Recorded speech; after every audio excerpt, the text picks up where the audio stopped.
Salut à toutes et tous, bienvenue sur webgirondin.com. On se retrouve pour les tops et les flops de la victoire des Girondins de Bordeaux face à l'AS Saint-Étienne.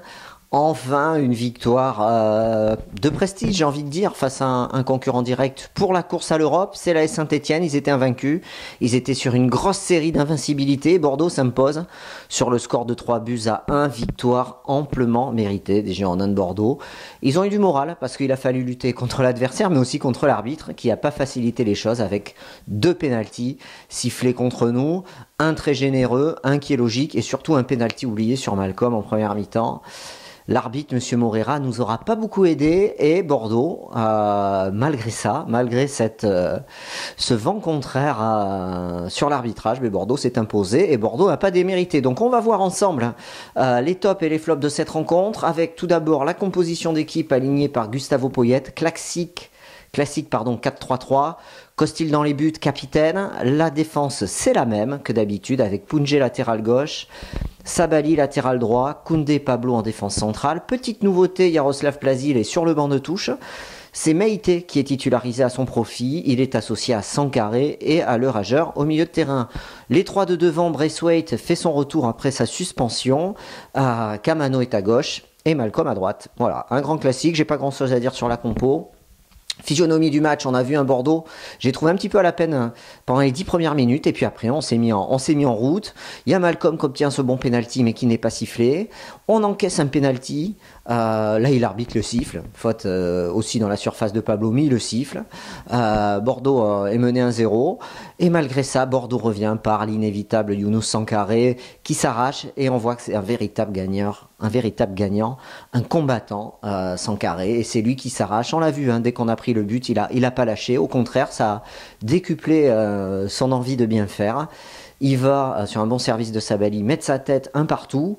Koundé donne l'avantage aux Girondins sur un corner, sur un deuxième ballon. Mais lui aussi, il s'arrache sur son physique. Et il vient propulser d'une frappe sous la barre le ballon au fond des filets de Ruffier. 2-1, Malcolm à la balle du 3-1, juste avant la mi-temps. On revient au score sur 2-1 et là, on se contente de gérer le jeu. À noter que Sankaré est sorti sur blessure avant la fin de la première période, remplacé par Plazil. C'était un coup dur. Malgré tout, on n'a pas lâché. C'est Plazil donc qui l'a remplacé. On ne s'est pas créé beaucoup d'occasions dans cette première période. Benoît Costil qui nous sort un penalty à 2-1 et ça c'est le tournant du match, ce penalty qui sort et après Malcolm qui marque ce 3e but bien mérité et qui fait du bien aux jeunes brésiliens en espérant que ça lui donne du tonus pour la fin de saison. Alors voilà un peu le fil du match, les tops et les flops. Costil au top. Benoît Costil comme gardien, j'adorais son pénalty arrêté, de toute façon il fallait qu'il fasse quelque chose, il n'avait pas été extrêmement sollicité dans ce match, il prend un péno et on le siffle un second, c'est Cabella qui le tire à nouveau, c'est lui qui avait marqué le premier et là le gardien bordelais, le capitaine, le point rageur vers le cop des supporters après son pénalty arrêté au top parce qu'il nous permet d'aller chercher ces 2 points supplémentaires et nous fait gagner 2 points. Benoît Costil ce soir grâce à son penalty arrêté parce qu'il n'arrête pas, on revient à 2-2 et rien ne dit qu'on va marquer derrière le 3e but, au contraire. Donc bravo Costil au top. Maxime Pounjé, alors j'ai mis dans les flops un match difficile pour lui, énormément de pertes de balles en première période. Je l'ai pas trouvé serein et grosse difficulté à combiner avec Kamano. C'est vrai que les deux ils ont beaucoup de mal à combiner tous les deux, autant Kamano que Pounjé. Je trouve que c'est vraiment très faible. Je le mets dans les flops, même s'il s'est contenté de défendre. Il apporte quasiment rien offensivement. Et bon, s'est contenté de défendre, mais je trouve que c'est décevant, surtout lorsqu'on le compare au côté droit. Sabali, justement, j'y viens. Un grand top pour Youssouf Sabali. Il a fait une partie remarquable, des centres dangereux, une multitude de centres. Il est passeur sur le but de Sankaré et il a mis centre au cordeau, centre bien placé, c'est lui qui centre aussi pour l'occasion énorme qu'a Malcolm en fin de première mi-temps. Donc au top, Youssouf Sabali. Pablo, il concède le penalty en première période, attention, sinon il a fait un match sérieux, propre, sans fioriture. Match correct de sa part. Koundé, buteur, Jules Koundé une fois de plus, notre jeune Bordelais que j'admire par ses prestations et son assurance et qui montre qu'il a le coffre pour être titulaire en Ligue 1, ça c'est sûr. Et on l'a tous remarqué, il s'est imposé comme un homme fort de cette défense et en plus il marque, il impose sa puissance.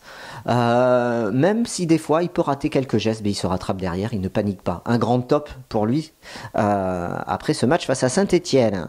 Voilà pour la défense. Donc en défense, je vous rappelle, Costil dans les tops, Koundé et Sabali dans les tops, Pounjé flop et Pablo, match très correct de sa part. Sankaré, but de la tête, remplacé aux alentours de la 35e minute, je crois, je le mets dans les tops, même s'il n'a pas joué tout le match. Pourquoi?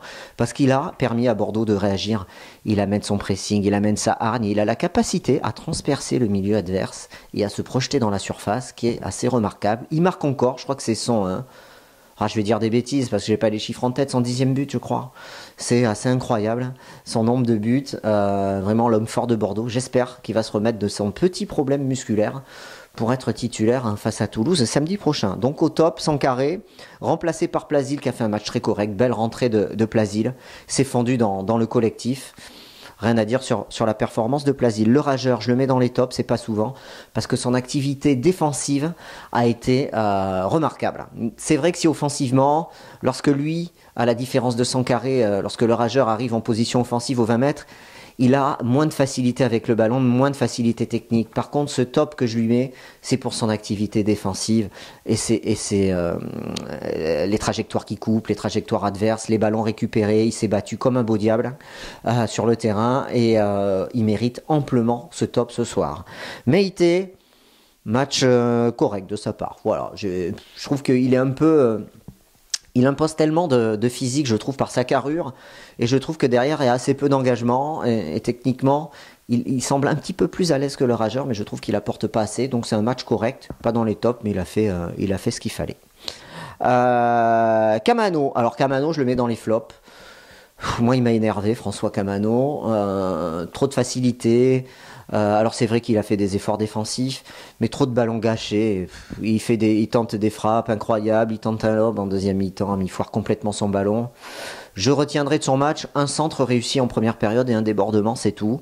Voilà, j'ai pas du tout aimé le match de Camano. Je trouve qu'il est retombé dans ses travers. Est-ce qu'il se croit arrivé parce qu'il a fait 3 bons matchs? Non, t'es pas arrivé, François. Faut que tu confirmes. Et tu penses, il a déclaré qu'il faisait une des meilleures saisons de sa carrière. Mais moi, je trouve que c'est insuffisant pour les Girondins de Bordeaux. Voilà. Donc, en tout cas, il m'a déçu sur ce match. Et je le dis et je le mets dans les flops. Remplacé par Cafou, ça m'a fait plaisir de voir Jonathan Cafou sur le terrain parce que je trouve qu'il n'a pas assez eu sa chance aux Girondins de Bordeaux cette saison. Gourvenec l'avait blacklisté complètement au profit de Préville, ce qui à mon avis est une grosse erreur, mais je ne vais pas revenir dessus. Et là, après, 10 minutes compliquées, il s'est mis dans le match et il a bien conservé le ballon quand il fallait et a été juste techniquement. Donc je trouve que c'est plutôt une bonne rentrée pour un joueur qui avait beaucoup à prouver. Avec ces quelques minutes de jeu, je pense qu'on devrait le revoir la semaine prochaine sur le terrain. Malcolm, il a fait un match sérieux. Alors, quand il a loupé son occasion à 3-1 en fin de première mi-temps, j'étais un petit peu dépité. J'étais là, ça y est, Malcolm nous fait un match pourri. Et finalement, je trouve qu'au fil des minutes, lui aussi s'est fendu dans le collectif. Et il n'a pas perdu les ballons, il a défendu. Lui aussi, de manière tranchante. Il a bien conservé le ballon. Il a combiné avec Sabali sur le côté droit. Et c'est vrai qu'on a un côté droit fort et un côté gauche faible. Match très correct. Et il vient marquer ce but qui, je pense, va lui faire énormément de bien en fin de rencontre.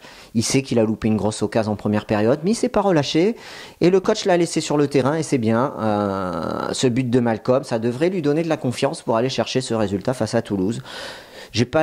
Petit top pour lui, petit top d'encouragement pour qu'il prenne cette confiance et qu'il continue là-dessus pour porter Bordeaux et aller chercher ses 6 points pour les 2 derniers matchs de la saison. Braithwaite, Martin Braithwaite, alors, être attaquant de pointe dans le dispositif des Girondins aujourd'hui, c'est très compliqué, on l'a vu avec la Borde la semaine dernière, et Braithwaite, ça a été un match difficile. Alors, je vais pas le mettre dans les flops, mais match compliqué pour le Danois.